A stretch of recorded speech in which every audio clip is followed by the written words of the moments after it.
Bonjour les amis, c'est Sophia.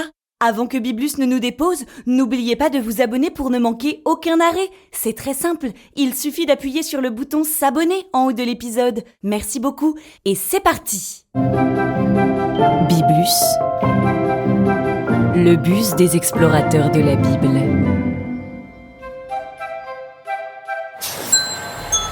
Biblus, 16e arrêt. Nous voilà de retour en Égypte sur les routes désertiques. Regarde par la fenêtre, Sophia. Je vois un petit convoi de 3 personnes avec un âne. Tu les reconnais ? Oui, c'est Moïse avec son bâton, Séphora sur l'âne et leur fils Gershom.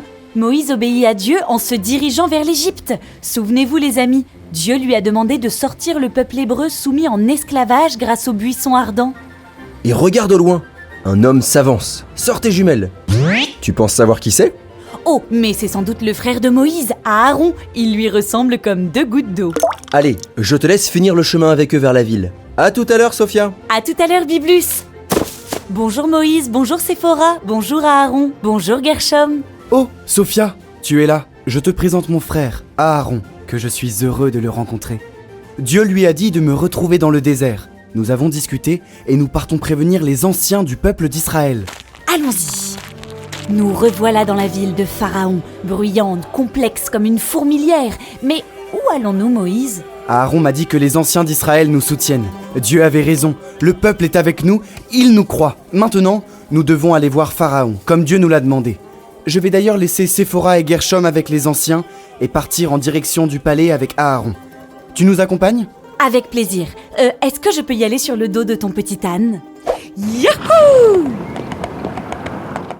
Nous arrivons devant le palais de Pharaon. Nous passons la grande porte et pénétrons dans la salle glaciale de marbre. Oh, mais ce n'est pas le même Pharaon au pouvoir. L'homme qui se tient sur le trône est nouveau. Et une panthère noire au pelage luisant en couleur pétrole se trouve à ses pieds. Que me vaut l'honneur de 2 de mes esclaves et d'une jeune fille ? Vas-y Aaron, parle-le lui, je n'y arriverai pas. Dis-lui que Dieu nous a demandé de conduire notre peuple dans le désert pour lui rendre un culte sur la montagne.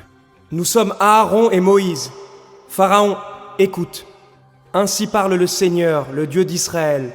Laisse partir mon peuple pour qu'il célèbre en mon honneur une fête au désert. Qui est le Seigneur pour que j'écoute sa voix et laisse partir mes esclaves ? Je ne connais pas votre Dieu, et je ne veux pas laisser partir le peuple d'Israël qui est en train de me construire un nouveau palais. Un 3e palais ? Mais ça s'arrête jamais ? Vous voulez détourner le peuple hébreu de ses travaux. Retournez à vos corvées. Attendez juste 1 minute. Mes contremaîtres, venez et écoutez-moi. Vous ne fournirez plus au peuple hébreu, comme vous le faisiez auparavant, la paille pour fabriquer les briques. Ils iront eux-mêmes ramasser la paille. Quant au nombre de briques imposées jusqu'à présent, continuez à l'exiger. Ne réduisez en rien la cadence. Ce ne sont que des paresseux. C'est pourquoi ils crient « Allons offrir un sacrifice à notre Dieu ». Ils veulent du repos, les ignobles. Que l'esclavage pèse sur ces gens et qu'ils travaillent sans relâche, sans rêvasser à des paroles mensongères qui viennent de je ne sais quel Dieu. Ainsi parle Pharaon. Et maintenant au travail. Sortez ! Vite, vite, sortons, courons! Oh, là les amis, c'est la catastrophe, ils sont de pire en pire les nouveaux pharaons. La venue de Moïse et Aaron a empiré la situation de leur peuple. Ils vont devoir fabriquer eux-mêmes les briques, cela a doublé la charge de travail des Hébreux. Allons nous réfugier en dehors de la ville pour respirer un moment près du Nil. Mais quelle histoire! Aaron, qu'allons-nous faire ? Notre peuple va nous détester. Demandons à Dieu. Mon Seigneur, pourquoi donc m'as-tu envoyé ? Depuis que je suis allé chez Pharaon et lui ai parlé en ton nom, il a maltraité ce peuple et tu ne fais absolument rien pour délivrer ton peuple. Oh, les amis, vous reconnaissez ce souffle ? C'est Dieu, il va répondre à Moïse. Moïse, maintenant tu vas voir ce que je vais faire à Pharaon. Contraint par une main forte, il vous laissera partir, contraint par une main forte, il vous chassera de son pays. Je vous délivrerai, je vous sauverai d'un bras vigoureux et par de grands châtiments. Alors vous saurez que je suis le Seigneur votre Dieu, celui qui vous fait sortir loin des corvées qui vous accablent en Égypte. Puis je vous ferai entrer dans la terre que la main levée je me suis engagé à donner à Abraham, à Isaac et à Jacob. Je vous la donnerai pour que vous la possédiez. Mais Seigneur, le peuple est à bout de souffle. Ils n'en peuvent plus, ils ne me croiront pas. Comment Pharaon m'écoutera-t-il? C'est impossible, Seigneur. Tout est perdu. Moïse, moi, je rendrai le cœur de Pharaon dur comme pierre. Je multiplierai mes signes et mes prodiges dans le pays d'Égypte. Les Égyptiens reconnaîtront que je suis le Seigneur quand j'étendrai la main contre l'Égypte et que j'en ferai sortir les fils d'Israël. Stop, les amis, ce n'est pas très clair tout ça, mais j'ai bien l'impression que Dieu ne va pas y aller de main morte pour aider les Hébreux. J'ai comme la sensation que nous sommes au début d'un grand combat, exposant les Égyptiens contre les Hébreux, et que la partie va être longue. Mais on va traverser ça ensemble. Allez, on retourne au palais une nouvelle fois. Suivez-moi. Pharaon, laisse partir notre peuple. Bon, Pharaon, écoute-nous. Sinon, notre Dieu va frapper l'Égypte. Je commence à en avoir assez de votre venue. Mais puisque vous vous obstinez, sachez que je ne vous croirai que si vous accomplissez des prodiges. Prodige? Mais qu'est-ce que ça veut dire? D'après mon encyclopédie numérique biblique, un prodige correspond à un événement étrange qui fait s'émerveiller. C'est un phénomène extraordinaire. Ah, j'ai compris. Ce sont les signes que Dieu accomplit, comme il l'a fait devant le buisson ardent. Moïse, Aaron, il faut jeter le bâton au sol. C'est exactement ce que nous allons faire, Sophia. Aaron, jette ce bâton. Hurrah! Le bâton se transforme en serpent. Ah, pas mal. Attendez un instant. Magicien, jetez vos bâtons. Oh non! Leur bâton aussi se transforme en serpent. Attends un peu. Tu vas voir, Pharaon.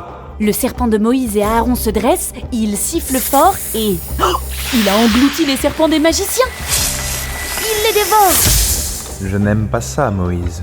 Je n'aime pas vraiment votre Dieu. Sortez! Bien joué Dieu, bien joué Moïse et bien joué Aaron. Ça lui en a bouché un coin, un Pharaon. Il ne savait même plus quoi dire.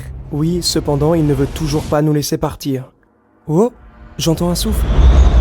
C'est Dieu, il doit avoir quelque chose à dire à Moïse. Moïse, le cœur de Pharaon s'endurcit jour après jour. Voici que je vais accomplir des signes qui seront des plaies pour tout le pays d'Égypte. Et voici la première. Va trouver Pharaon demain matin. Il sortira pour se rendre près de l'eau. Tu te posteras au bord du Nil pour le rencontrer avec ton bâton à la main. Tu diras à Pharaon, le Seigneur, le Dieu des Hébreux, m'a envoyé vers toi pour te dire « Laisse partir mon peuple afin qu'il me serve dans le désert. Jusqu'à présent, tu n'as pas écouté.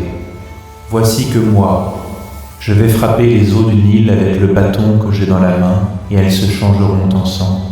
Les poissons du Nil crèveront, le Nil s'empuantira et les Égyptiens ne pourront plus boire l'eau du fleuve. » Les amis, quand je disais que Dieu n'irait pas de main morte dans cette histoire, nous voilà en plein dedans. Là, Dieu va faire subir au peuple égyptien des plaies. Et d'après mon encyclopédie numérique biblique, Une plaie correspond à une blessure quand on tombe. comme par exemple quand tu tombes sur le genou. Mais dans la Bible, c'est aussi un châtiment, une maladie envoyée par Dieu. Je lis aussi que Dieu va donc envoyer 10 plaies sur le pays d'Égypte. Et si je comprends bien, la première est donc de changer l'eau du Nil en sang. Du vrai sang. Fini la baignade, ça je peux vous le dire. Oh, mais j'ai une idée. Et si on montait en haut du palais de Pharaon pour observer tous les prodiges que Dieu va accomplir? Moïse, on te laisse parler à Pharaon, nous on file escalader le palais pour avoir une meilleure vue. Si tu as besoin d'aide, fais-nous signe, je descendrai. Bon courage! Et c'est parti. Nous voici en mode escalade. Je sors mon harnais, mes cordes, hop, et je grimpe le long des briques et des colonnes de marbre. Oui, oui. Ah. On a grimpé toute la nuit. L'aurore se lève, nous sommes le matin. Pharaon va aller près du Nil. Sortons mes jumelles. Je le vois, oui. Il va prendre son bain matinal. Oh, et je vois Moïse à son poste près des berges. Aaron se tient près de lui. Il tient le bâton. Ils sont ensemble. Je vois Aaron qui tend la main au-dessus du Nil. Aaron lève son bâton et frappe les eaux du Nil. Ça alors, les amis, le Nil se trouble et s'obscurcit. Progressivement, je vois l'eau transparente devenir violette, puis orange, puis rouge, puis pourpre. Le Nil est bien devenu du sang. Les poissons meurent et remontent à la surface. Toutes les personnes autour du Nil crient d'effroi. Et surtout, les amis, quelle odeur! C'est pas idéal pour un pique-nique au bord de l'eau, ça. En tout cas, les Égyptiens ne peuvent plus boire. Je les vois qui se mettent à creuser autour du Nil pour chercher de l'eau. Pharaon, tu devrais écouter Moïse et Aaron. Tu ne peux pas laisser ton peuple mourir de soif. Oh, pourtant je vois Pharaon qui rentre chez lui sans prendre la chose à cœur. Il s'en fiche, quoi. J'entends le souffle de Dieu qui revient parler à Moïse. C'est sans doute la deuxième plaie qui se prépare. Aaron étend la main et frappe avec son bâton. Observons le Nil. Ça perlipopette. Des milliers de grenouilles sortent de l'eau. Elles couvrent tout le pays. Partout, partout. Elles sautent. Ah, heureusement, moi je suis protégée depuis ma cachette sur le toit du palais. Ah, je vois Pharaon qui supplie Moïse de demander à Dieu de faire disparaître les grenouilles. Moïse prie Dieu et les grenouilles meurent dans les maisons et dans les champs. Là encore, ça sent très mauvais. Oh, mais je vois Pharaon qui s'entête. En fait, il ne veut pas laisser les Hébreux partir. Oh, le lâche. Mais je pense que Dieu n'a pas dit son dernier mot. Aaron frappe la poussière du sol avec son bâton et... Oh, les grains de poussière se transforment en moustiques. Waouh, maman, des moustiques partout. Vite, je vais utiliser mon répulsif. Hop, hop, hop. Il est à l'eucalyptus et au citron, c'est ma grand-mère qui me l'a fait et ça marche super bien, les moustiques s'éloignent direct. Tiens, mais il me semble apercevoir les magiciens de Pharaon dehors. Ils essayent de faire fuir les moustiques avec des drôles d'incantations, mais ils n'y arrivent pas du tout. Ils se grattent dans tous les sens à cause des boutons, les pauvres, et ils courent dire à Pharaon. On ne peut rien faire face à ce fléau. C'est le doigt de Dieu. Leur Dieu est plus fort que notre magie. Cela m'est complètement égal. Je garde ce peuple en esclavage. Le soleil s'est levé, je pars prendre mon bain. Laissez-moi. Qu'il est entêté ce Pharaon! Il part tranquillement se baigner dans le Nil alors que les moustiques font des ravages sur sa population. Tiens, mais je vois Moïse qui lui barre le chemin. C'est le moment de la 4e plaie. Vite, sortons mes jumelles. Tiens, mais qu'est-ce que c'est que ces petits points noirs sur le sol, rikiki minuscules? Oh, c'est la vermine! La vermine! Cette fois-ci, il y va fort, Dieu. La vermine, ce sont les poux, les puces, les punaises et tout ce qui est petit et difficile à chasser. Je n'aime pas vraiment ça. Les voilà qui envahissent tout le territoire, tout comme Moïse l'a dit. Elles vont jusque dans les lits des habitants. Oh, voilà Pharaon qui répond à Moïse. C'est bon, c'est bon. Moi, je vous laisserai partir, et dans le désert, vous offrirez un sacrifice au Seigneur votre Dieu. Et faites que votre Dieu stoppe cette vermine. C'est insupportable. Moi, je ne le crois pas du tout, Pharaon. Je suis sûre qu'il va revenir sur ses mots. Voilà Dieu qui prépare déjà la 5e plaie. Mes jumelles. Ça alors? Depuis le toit du palais, je peux vous dire que j'ai une excellente vue sur les champs de Pharaon et que tous les animaux égyptiens sont KO. Ils tombent comme des mouches. Dieu a envoyé une peste. Et Pharaon pourtant s'entête, alors les plaies continuent. Cette fois-ci, je vois Moïse qui prend de la suie dans un four à pain. Vous savez, c'est cette poussière très noire. Il la jette en l'air et Dieu la fait retomber sur les Égyptiens et sur les animaux. Et... oh, ils ont des gros boutons partout. La suie leur provoque des réactions sur leur peau qui sont pas jolies du tout. Ah là là, c'est des ulcères. Ça a l'air de les faire beaucoup souffrir. Et Pharaon continue de refuser le départ des Hébreux, alors que clairement les Égyptiens sont bien moins forts. Tiens, le ciel se couvre. Oh là là là, je ferais bien de me mettre à l'abri moi aussi. C'est sans doute la 7e plaie. Passons par cette petite lucarne, hop, et entrons dans le palais par le toit. Parfait. Alors, d'après ce que je vois dans le ciel, il me semble que Dieu est en train de préparer une pluie de grêle. Oh, le spectacle risque d'être violent et terrible, je vous préviens. La grêle, les amis, d'après mon encyclopédie numérique biblique, c'est une pluie de glaçons. Et quand ça tombe du ciel, soit de très haut, ça peut faire très très mal quand ça arrive sur la tête. Sortons mes jumelles. Je vois Moïse qui lève son bâton vers le ciel et... waouh! C'est comme le déluge avec Noé, sauf qu'ici ce n'est pas de l'eau, c'est de la glace. Ça tambourine, les boulets de glace s'abattent sur le sol égyptien. C'est la puissance de Dieu que Pharaon se prend en pleine face. Et heureusement, je vois que la grêle ne touche pas le territoire où vivent les Hébreux. Le reste est ravagé.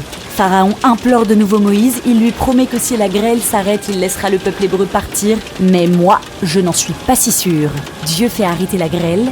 Et évidemment, Pharaon ne veut pas nous laisser libres. Ah! Mais ça fait 7 fois qu'il nous fait le coup. Que va dire Dieu? Moïse, rends-toi chez Pharaon, car c'est moi qui l'ai rendu entêté, lui et ses serviteurs, afin d'accomplir mes signes au milieu d'eux, et afin que tu puisses raconter à ton fils et au fils de ton fils comment je me suis joué des Égyptiens, et quels signes j'ai accomplis parmi eux, pour qu'ils sachent que je suis le Seigneur. Oh, ça alors? Mais tout était prévu par Dieu? J'ai compris. c'était sa volonté que Pharaon s'entête pour mieux manifester sa grandeur et pour que cette grandeur soit connue pour les générations à venir, afin qu'aucun Hébreu n'oublie les merveilles que Dieu a accomplies et a fait pour les protéger. En fait, Dieu est un peu en train d'écrire l'histoire du peuple hébreu. Et que va-t-il faire à présent ? Moïse étend la main sur le pays d'Égypte pour que viennent les sauterelles, qu'elles montent sur le pays d'Égypte et qu'elles dévorent toute l'herbe du pays, tout ce qu'a laissé la grêle. Moïse s'exécute et je sens le vent d'Est qui se lève et qui va souffler toute la nuit et il entraîne avec lui les sauterelles. Elles sont des milliers et elles dévorent tout sur leur passage, l'herbe et tous les fruits. À nouveau, je vois Pharaon qui implore Moïse de stopper le fléau. Moïse qui prie Dieu d'écarter les sauterelles et Dieu envoie donc les sauterelles dans la mer. Mais Pharaon ne veut pas libérer les Hébreux. Alors pour la 9e fois, les amis, Dieu va intervenir avec un prodige. Moïse, étends la main vers le ciel, qu'il y ait des ténèbres sur le pays d'Égypte, des ténèbres où l'on tâtonne, que la lumière disparaisse de chez les Égyptiens, et qu'elle soit présente pour les fils d'Israël. Oh, il fait nuit noire. Les ténèbres recouvrent l'Égypte. Oh, bah zut alors. Note sur mon carnet, récapitulons les 9 plaies sur 10 que nous avons vues. La première, le Nil devenu du sang, puis les grenouilles, les moustiques, la vermine, la peste sur les animaux des Égyptiens, les gros boutons sur la peau qu'on appelle ulcères, la grêle, les sauterelles, et là, la 9e, les ténèbres. Il nous en reste donc une seule pour faire 10 plaies. Mais c'est peut-être maintenant ? Oh ! Je vois 2 grosses lumières qui arrivent du bas du palais. Qu'est-ce que c'est ? Sophia, descends vite du toit du palais. Il y a de la lumière dans le bus. C'est Biblus ! Youhou ! J'arrive, je descends. C'est vrai qu'avec ces ténèbres, je suis mieux dans la lumière, dans le Biblus. Que d'aventures aujourd'hui, Biblus ! Mais dis-moi, pourquoi Dieu fait subir de tels périls aux Égyptiens ? Il ne peut pas simplement sauver le peuple hébreu ? Très bonne question, Sophia. Tu vois, dans tout l'épisode que tu as traversé, Dieu a fait subir des fléaux aux Égyptiens, qu'on appelle aussi les plaies d'Égypte. Tu en as vu 9, mais il reste la 10e, et nous la verrons au prochain arrêt. En fait, ces plaies sont douloureuses pour les Égyptiens et spectaculaires, afin que le peuple égyptien, et surtout Pharaon, comprenne que rien n'est impossible à Dieu. Par l'intermédiaire de Moïse qui porte la parole de Dieu à Pharaon, Dieu veut libérer son peuple. Tu viens d'explorer un grand moment du livre de l'Exode. Il vaut mieux se reposer maintenant. Et ne t'inquiète pas, Dieu n'abandonne pas son peuple. Il va bel et bien le rendre libre. Et tu verras tout ça au prochain épisode. D'accord, Biblus. J'espère que tout ira bien pour Moïse, Aaron et les Hébreux et que l'on finira par sortir des griffes de Pharaon. En attendant, j'étais bien là-haut, moi, pour voir tous les exploits que Dieu a accomplis. Et j'avais une belle vue sur l'Égypte. Allez, on file au prochain arrêt. Accroche ta ceinture et c'est parti! Allons-y, Biblus. Et vous, les amis qui nous écoutez, abonnez-vous à la newsletter sur biblus.fr. Je vous envoie tout ça par mail avec mon encyclopédie numérique biblique. Aussi, abonnez-vous au podcast, c'est tout simple. Et comme ça, vous ne ratez aucun épisode. Au revoir les amis, à la prochaine!